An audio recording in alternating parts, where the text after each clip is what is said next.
కాంగ్రెస్ లీడర్ల పోటీ చిన్నగా లేదు పోన్రి. ప్రజలకు సేవ చేసుట్లా. ముందు నేను సేవ చేస్తా అంటే లేదు లేదు అట్టెట్లా చేస్తావు అన్నట్టే కొట్లాట జరిగింది.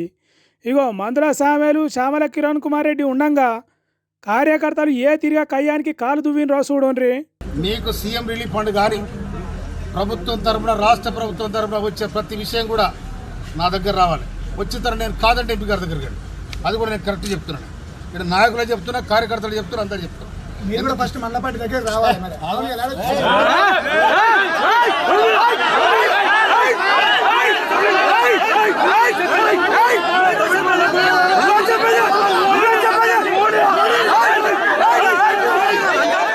ఓరి అక్క నేనే పని చేసి పెడతా అన్నందుకు గింత లొల్లి చేయాలా?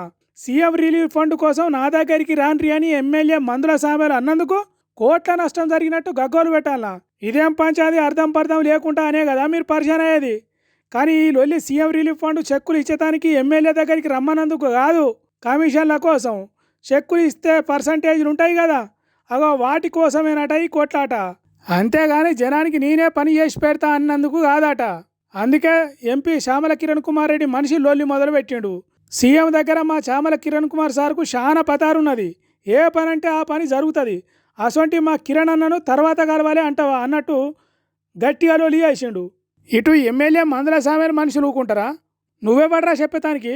మా సామెలు సార్కు సీఎం దగ్గర ఎంత ఇలువున్నదో నీకేమెరక అన్నట్టు లీడర్ల ముందట కార్యకర్తలు మాటల యుద్ధానికి దిగినరు.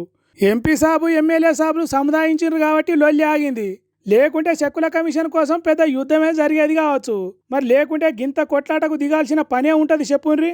అది కూడా కాంగ్రెస్ పార్టీలు ప్రజలకు పని చేసి పెట్టడానికి పోటీ పడుతున్నారంటే నమ్మే ముచ్చటేనా? కాబట్టి ఇదేదో కమిషన్లో లొల్లే తప్ప ఇంకోటి కాదు అని అంటున్నారు కాంగ్రెస్ పార్టీ రాజకీయాలు తెలిసిన వాళ్ళు.